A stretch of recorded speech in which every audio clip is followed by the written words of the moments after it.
bisa pergi.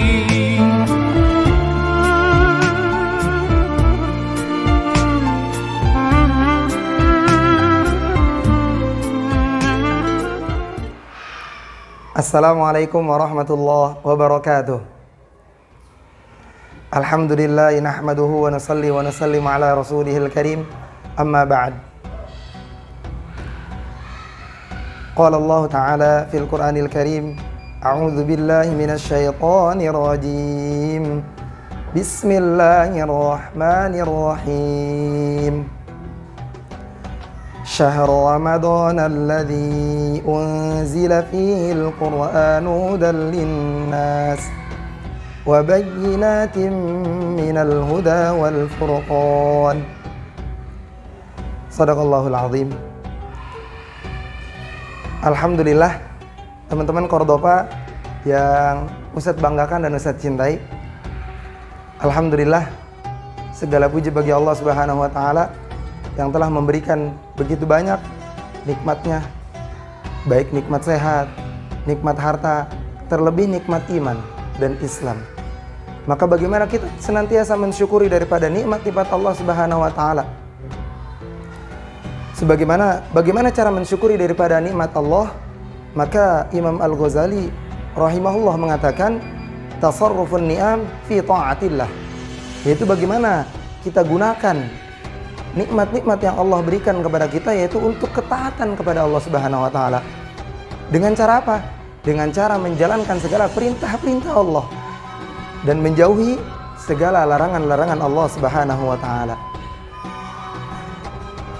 Salawat serta salam tak lupa kita haturkan kepada Nabi Muhammad sallallahu alaihi wasallam, yang mudah-mudahan kita semua mendapatkan syafaatnya nanti di yaumil qiyamah.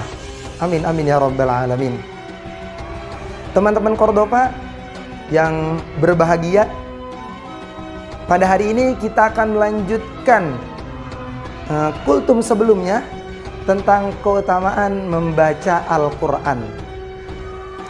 Yang kita telah ketahui di sebelumnya bahwasanya keutamaan Al-Quran yang pertama yang telah kita jelaskan di pertemuan sebelumnya, di kultum sebelumnya, bahwa satu huruf dia akan dibalas dengan satu kebaikan, bahkan 10 kebaikan, dan bahkan lebih dari itu sesuai yang Allah kehendaki.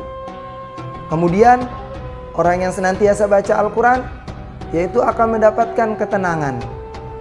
Yang ketiga, menjadi penerang di alam kubur. Nah, pada hari ini kita akan membahas kembali keutamaan-keutamaan membaca Al-Quran. Tujuannya untuk apa? Untuk memberikan rasa semangat pada diri kita bahwasanya ketika seseorang membaca Al-Quran, maka Allah akan melimpahkan banyak karunia, pahala dan rahmatnya yang Allah berikan kepada seseorang yang senantiasa membaca Al-Quran. Yang pertama,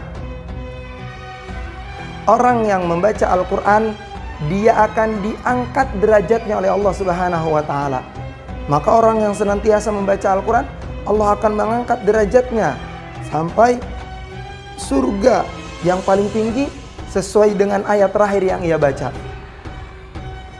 Kemudian keuntungan yang berikutnya ini dikisahkan dari Abu Sa'id Al-Khudri radhiyallahu anhu. Ia berkata, dia bertanya kepada Rasulullah, "Berilah aku wasiat ya Rasulullah."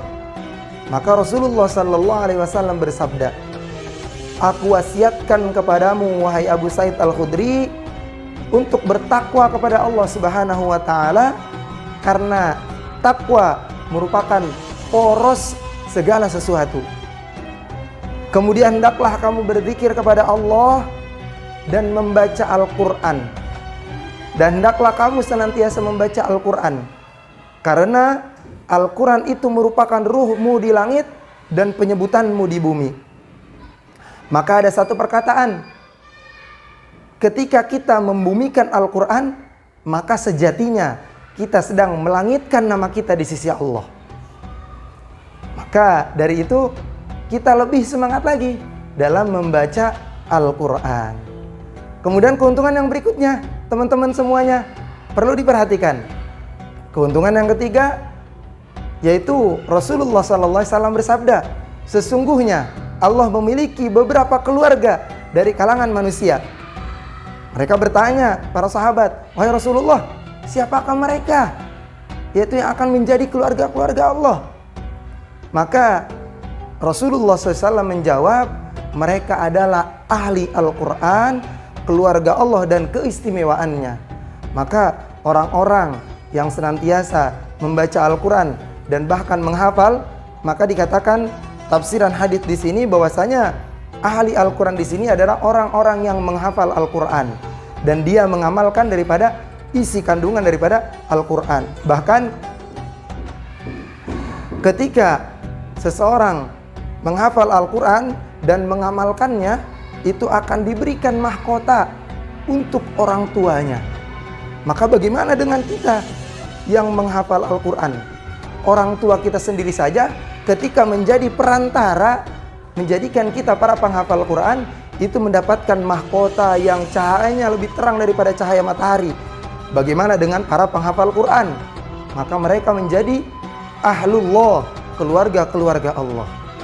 Maka dari itu teman-teman semuanya, keutamaan-keutamaan ini mudah-mudahan bisa menjadi penyemangat kita, bisa menjadi tolak ukur kita untuk bisa terus semangat dalam membaca Al-Quran, menghafal Quran, mengamalkan dan mentadaburinya.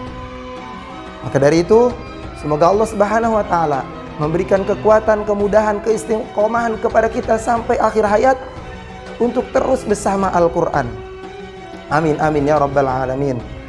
Baik teman-teman Cordova yang saya cintai, cukup sekian tentang keutamaan membaca Al-Quran.